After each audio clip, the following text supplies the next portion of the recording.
ठीक है बच्चे लोग, तो हम लोग स्ट्रेट लाइन का PYQ डिस्कस करने जा रहे हैं। इसमें हम लोग का मकसद ये रहेगा कि क्वेश्चन को बताने के माध्यम से थ्योरी को अच्छे से समझाया जाए। जहाँ भी क्वेश्चन में लगेगा कि ये थ्योरी का डिमांड है, उस थ्योरी को खूब बढ़िया से समझाया जाए। इवन लगेगा कि इसका डेरिवेशन भी बता दिया जाए ताकि बच्चों लोग को फीलिंग आए, तो डेरिवेशन में हम लोग चले जाएंगे। मैंने ये आप लोग 11th वाले बच्चों के लिए ये वीडियो बनाया जा रहा है। पास आउट वाले बच्चे इस वीडियो को ना देखें, ठीक है, क्योंकि बच्चों को सिखाना भी है और PYQ भी सिखाना है और थ्योरी भी सिखाना है, ठीक है।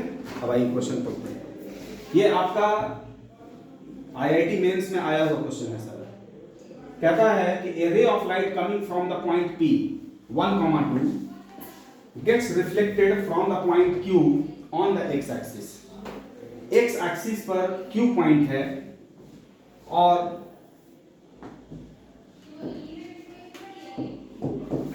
ये Q पॉइंट x एक्सिस पर है। एक रे आता है जो कहां से आता है 1, 2 से, और इसका नाम देता है P। ये रे रिफ्लेक्ट होता है Q पर और Q लाई करता है x एक्सिस पर, Q on the x axis and then passes through the point 4, 3। Reflection के बाद ये पॉइंट 4, 3 से पास करता है और इस पॉइंट का नाम है R। If the point S H, K is such that PQRS is a parallelogram, यानी S कहाँ होना चाहिए? अगर P ये है, Q ये है, R ये है, S एक ऐसा पॉइंट होना चाहिए जिससे कि क्या बने, पैरेललोग्राम बने। तो आप बताइए S पॉइंट कहाँ होना चाहिए जिसके लिए पैरेललोग्राम बन जाए? तो S पॉइंट बताइए कहाँ होना चाहिए? P यहाँ है, Q यहाँ, R यहाँ है, तो कहीं S यहाँ हो जाए तो मेरी बात बन जाएगी। पैरेललोग्राम दिख रहा है, ठीक है। तो कहीं ना कहीं S जो पॉइंट है यहाँ होना चाहिए पिक्चर के अनुसार। तो ये हमारा H, K हो गया। अब कहता है कि भाई H इंटू K स्क्वायर निकालिए। क्या निकालने बोलता है? H into K square. तो सिंपल कॉन्सेप्ट का जुगाड़ करना है आपको। आप 11th क्लास में आप क्या क्या जानते हैं उन सभी चीजों को देखिए और बनाना शुरू करिए। सबसे पहला हम एक चीज देख रहे हैं कि भाई ये वाला, ये डायगोनल का मिड पॉइंट और ये डायगोनल का मिड पॉइंट क्या करेगा, कोइंसाइड करेगा। तो एक पैरेललोग्राम का डायगोनल का मिड पॉइंट अगर ये x एक्सिस पर है तो इसको मान लेते हैं अल्फा, 0 है। तो अगर Q और S को लेके मिड पॉइंट निकालें तो H प्लस अल्फा बाई 2 होगा और K प्लस 0 बाई 2 होगा ना।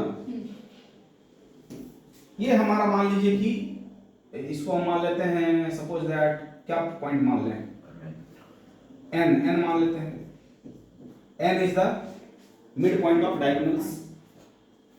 तो इसके लिए मिड पॉइंट जो हुआ, ये पॉइंट के लिए ये आया कोऑर्डिनेट, और इसके लिए क्या आएगा 4 + 1/2, 4 + 1/2, 2 + 3/2।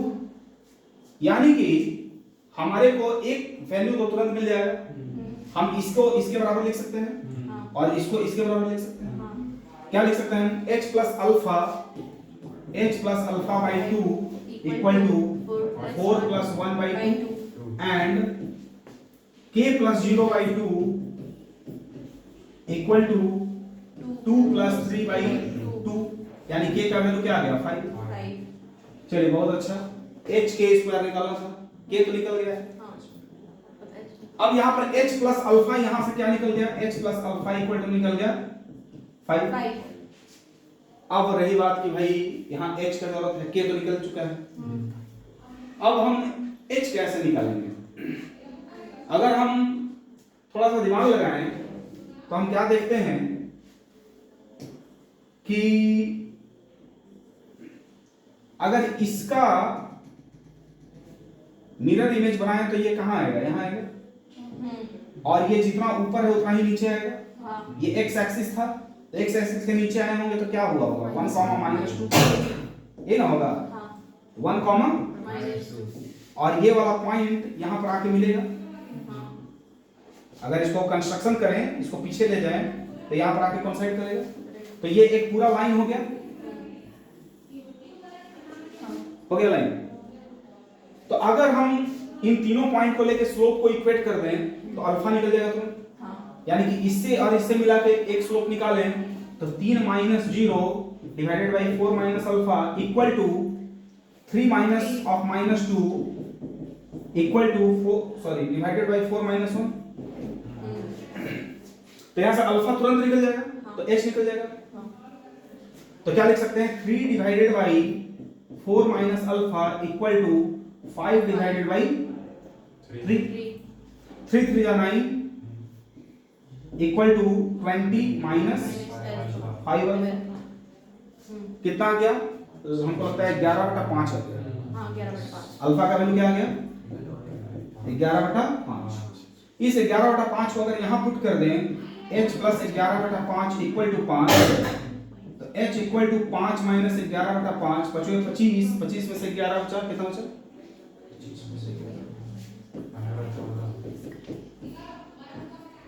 h इक्वल टू कितना गया 14/5। क्या निकालना था h इंटू के स्क्वायर। h का वैल्यू कितना है 14/5 और k का वैल्यू क्या है तो 5 का स्क्वायर हो गया। 5 से 5 गया 14 इंटू 5 कितना हो गया 70। यानी कि ए ऑप्शन सही। समझे क्या आया समझ में? ये एक कंस्ट्रक्शन किया गया है कि P को अगर हम इसका मिरर इमेज देखें तो ये P डैश बनेगा। तो ये चूंकि हमारा मिरर की तरह यूज हो रहा है और ये मिरर की तरह जो यूज हो रहा है वो एक्स एक्सिस है। तो इसका जो इमेज बनेगा वो अगर 2 यूनिट ऊपर था ये तो 2 यूनिट नीचे जाएगा एक्स एक्सिस के तो -2 हो जाएगा। लेकिन x में वो वैल्यू तो नहीं बदलेगा, x में तो 1 ही रह जाएगा तो 1,2। और इसको अगर कंस्ट्रक्शन करेंगे तो ये पास करेगा इसी से q और r से। तो ये एक स्ट्रेट लाइन तैयार हो गया। आगे बढ़े ये क्वेश्चन देखिए। If the image of the point -4,5 in the line x plus 2y equal to 2 lie on the circle x plus 4 to the power 2 plus y minus 3 to the power 2 equal to r square, तो r का value क्या होगा? एक rough diagram बनाते हैं। If the image of the point -4,5 का image किससे बनाना है x plus 2y equal to 2 से। तो इसका इमेज जो बनाइएगा तो इमेज बनाने का तरीका क्या होता है परपेंडिकुलरली आप जितना दूर ये d डिस्टेंस ऊपर है तो d डिस्टेंस क्या चले जाएंगे आप नीचे। तो ये वाला पॉइंट मान लीजिए अल्फा कॉमा बीटा है। इसका इमेज जो बना I मान लेते हैं इसको इमेज पॉइंट। अब कहता है क्या कि जो इमेज है alpha comma beta lie on the circle, यानी कि ये वाला पॉइंट सर्कल पर लाई करता है। और ये सर्कल का इक्वेशन दिया है x प्लस 4 का पावर 2 प्लस y माइनस 3 का power 2 equal to r square. तो बोलता है r का वैल्यू क्या होगा। एक बात बताइए अल्फा कॉमा बीटा अगर इसी पर सेटिस्फाई करता है तो हम क्या लिख सकते हैं अल्फा प्लस 4 का स्क्वायर बीटा माइनस 3 का power 2 equal to r square. और r निकालने के लिए बोला है, यानी कि अगर हम अल्फा और बीटा निकाल दें तो r भी निकल जाएगा। अब हम यहां पर छोटा छोटा कॉन्सेप्ट स्ट्रेट लाइन का लगाएंगे और ये क्वेश्चन बन जाएगा। आप ये बताइए कि क्या ये मिड पॉइंट है इन दोनों का। चूंकि ये दूरी d है तो ये भी दूरी d ही होगी इमेज के कॉन्सेप्ट से, क्योंकि एक प्लेन मिरर में जो इमेज बनता है जितनी दूरी पर ऑब्जेक्ट रहता है उतना ही पीछे बनता है। यानी कि अगर ये दूरी d है तो ये भी दूरी d ही होगी। यानी कि this is a point mid point of this and this. यानी कि इसको हम मान लेते हैं m। तो m का कोऑर्डिनेट क्या हो गया बताइए। तो m का कोऑर्डिनेट हो गया alpha minus 4/2 comma beta plus 5/2। यही ना होगा मिड पॉइंट निकाल रहे हैं। अब एक बात बताइए ये मिड पॉइंट क्या इस लाइन को सेटिस्फाई करेगा। So I can write x plus 2y equal to 2 में x के जगह alpha minus 4/2 plus 2 times y beta plus 5/2 equal to 2 लिख सकते हैं। इस तरह से इसको अगर सॉल्व किया जाए तो ये कट गया, तो alpha minus 4 equal to 2, sorry, alpha minus 4 plus 2 beta plus 10 equal to 4 हो गया। यानी कि alpha plus 2 beta equal to 4 4 8 minus 2 हो गया। इसको इक्वेशन ए मान लेते हैं, इसको इक्वेशन ए मान लिए। एक इक्वेशन आ गया alpha plus 2 beta equal minus 2। हमको क्या निकालना है, अल्फा और बीटा, ताकि आर निकल जाए। तो एक इक्वेशन आ गया। दूसरा इक्वेशन कैसे क्रिएट करिएगा, इसी में छिपा हुआ है। इस लाइन का स्लोप कितना होगा बताइए, -1/2। और इसका स्लोप क्या होगा, इसका स्लोप हो जाएगा 5 minus beta divided by 5 minus beta divided by -4 minus alpha. ये हमारा आई था, इसको हम पी मान लेते हैं। ये slope of M P I हुआ, इस पी आई लाइन का स्लोप हो गया। और ये लाइन का स्लोप को एम एल मान लेते हैं, एम एल। एम एल कितना आ गया मेरे पास, -1/2। क्या ये एक दूसरे पर परपेंडिकुलर होंगे, तो आइए परपेंडिकुलर अगर होगा 5 minus beta -4 minus alpha into -1/2 equal to -1। इसको सॉल्व करते हैं। इसको सॉल्व करेंगे तो क्या आ जाएगा, देखिए 5 minus beta equal to 2 times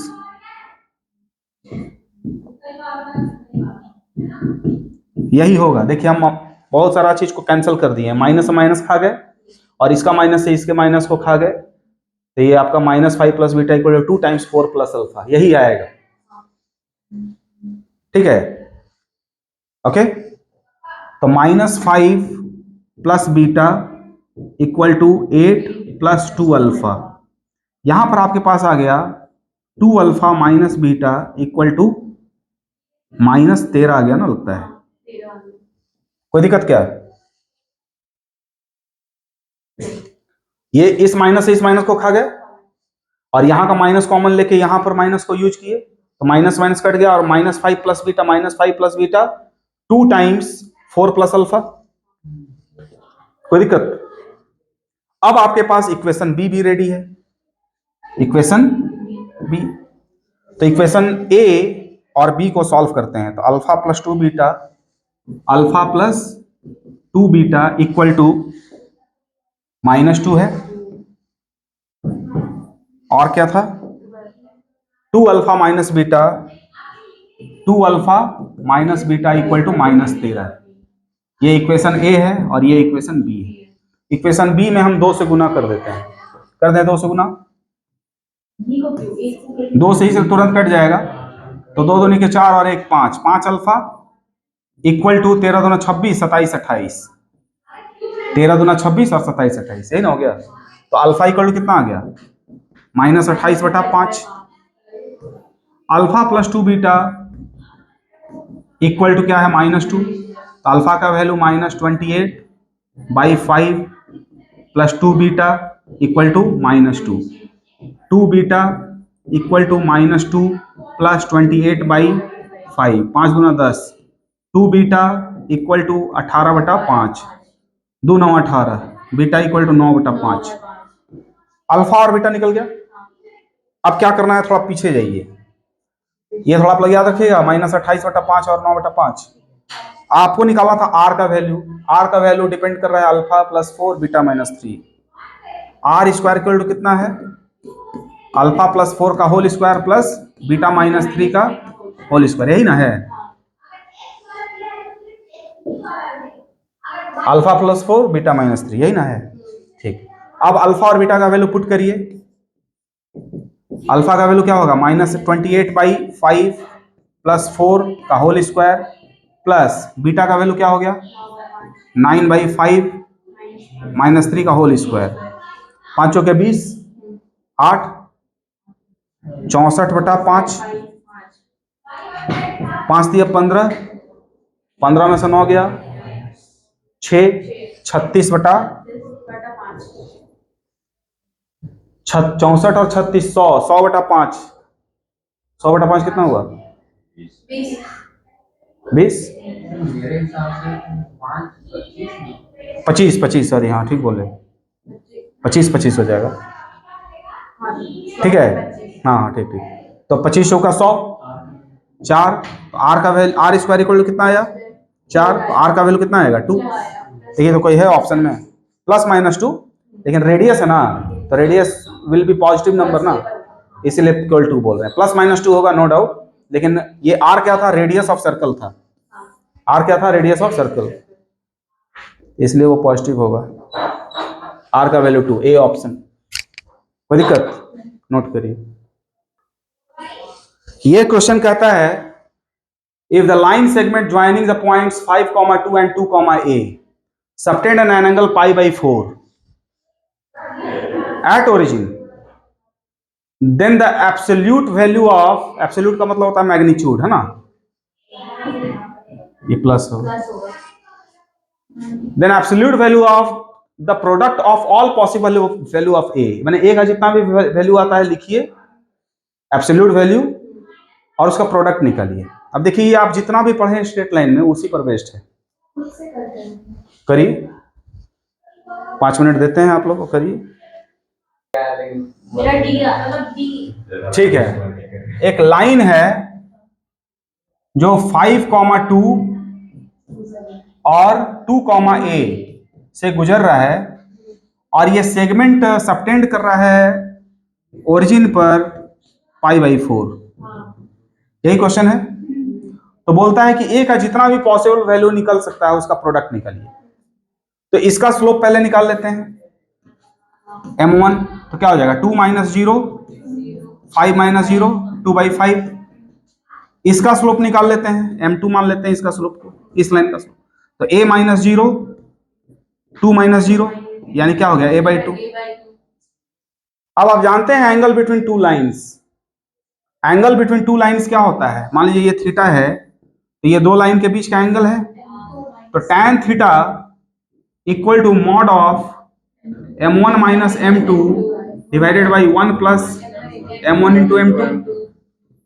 tan pi by 4 कितना हो जाएगा 1, थीटा का वैल्यू क्या पुट करेंगे पाई बाई 4, तो tan पाई बाई 4 1 हो गया, और m1 का वैल्यू है 2/5, 2/5 minus a/2 divided by 1 plus 2/5 a/2, 2 से 2 गया, मॉड में है, मॉड हटाएंगे तो ये प्लस माइनस 1 हो जाएगा, तो plus minus 1 equal to 4 - 5a divided by 10, और ये हो जाएगा 5 प्लस a/5, 5 2 या 10, तो क्या हो गया हमारे पास, देखिए तो plus minus 1 equal to 2 times 4 - 5a divided by 2 times 5 plus a, तो 10 प्लस 2a हो गया। अब एक बार प्लस लेके काम करते हैं, एक बार +1 लेते हैं और एक बार -1 लेते हैं। तो +1 लेके जब सॉल्व करेंगे 4 - 5a divided by 10 plus 2a, तो ये कितना आएगा देखिए तो 10 plus 2a equal to 4 - 5a, तो ये हो गया 7a और ये हो गया कितना -6, तो a इक्वल टू कितना हो गया -6/7। जब हम +1 लेके किए तो एक वैल्यू एक आया, अब दूसरा माइनस लेके करेंगे, तो माइनस लेके करते हैं, कहाँ करें बोलिए, यहीं कर लें, यहीं पर कर लें, तो क्या हो जाएगा -1 equal to 4 - 5a divided by 10 plus 2a, तो -10 - 2a इक्वल टू 4 - 5a, तो ये इधर आया तो -7a इक्वल टू 10 × 14 है, 3 है, हाँ हाँ ठीक ठीक।